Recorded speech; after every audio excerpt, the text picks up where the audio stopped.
आरक्षण में उपवर्गीकरण का मुद्दा एक बार फिर से गर्मा गया है। एक तरफ जहां बीजेपी ने इसे लागू करने का ऐलान कर दिया है, तो वहीं दूसरी तरफ बीएसपी प्रमुख मायावती ने इसके खिलाफ मोर्चा खोल दिया है और सख्त लहजे में बीजेपी और हरियाणा सरकार को चिताया है। दरअसल हरियाणा में शपथ ग्रहण के 24 घंटे के अंदर ही बीजेपी नेता और राज्य के सीएम नवजोत सिंह सैनी ने घोषणा करते हुए कहा है कि कैबिनेट में हमने सुप्रीम कोर्ट के उस फैसले का सम्मान किया है जो एससी आरक्षण में उपवर्गीकरण पर आधारित है। कैबिनेट मीटिंग में हमने अनुसूचित जाति के आरक्षणों में वर्गीकरण से जुड़े सुप्रीम कोर्ट के फैसले को लागू करने का फैसला किया है। हमने फैसला किया है कि हम एससी आरक्षण के वर्गीकरण के बारे में सुप्रीम कोर्ट ने जो कहा है उसको लागू करेंगे। हरियाणा सरकार के इस फैसले के तुरंत बाद एक्शन में आई बीएसपी प्रमुख मायावती ने एक्स पर पोस्ट करके अपनी प्रतिक्रिया देते हुए जमकर खरी खोटी सुनाई है। उन्होंने अपने ट्वीट में कहा कि हरियाणा की नई भाजपा सरकार द्वारा एसटी समाज के आरक्षण में वर्गीकरण को लागू करने का अर्थात आरक्षण कोटे के भीतर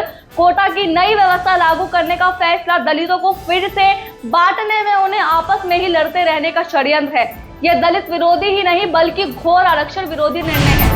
हरियाणा सरकार को ऐसा करने से रोकने के लिए भाजपा के केंद्र नेतृत्व के आगे नहीं आने से भी यह साबित है कि कांग्रेस की तरह बीजेपी भी आरक्षण को पहले से निष्क्रिय व निष्प्रभावी बनाने का अतः इसे समाप्त करने के षड्यंत्र में लगी है जो घोर अनुचित व बीएसपी इसकी घोर विरोधी है। वास्तव में जातिवादी पार्टियों द्वारा एससी एसटी व ओबीसी समाज में फूट डालो राज करो व इनके आरक्षण विरोधी षड्यंत्र आदि के विरुद्ध संघर्ष का ही नाम बीएसपी है। इन वर्गों को संगठित व एकजुट करके उन्हें शासक वर्ग बनाने का हमारा संघर्ष लगातार जारी रहेगा।